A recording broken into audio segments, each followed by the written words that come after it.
Цифрлық трансформация.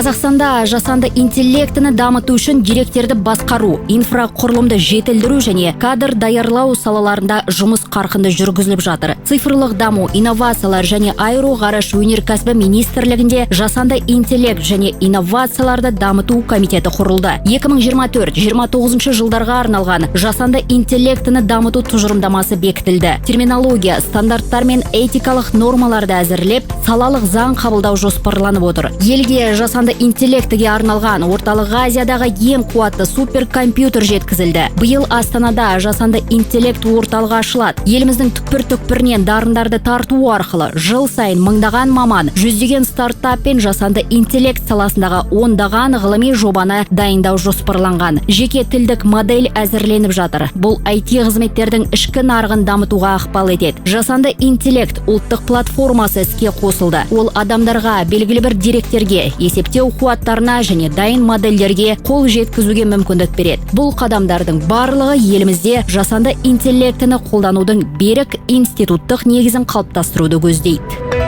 Ролик Қазақстан Республикасы Мәдениет және ақпарат министрлігінің тапсырысы бойынша дайындалды.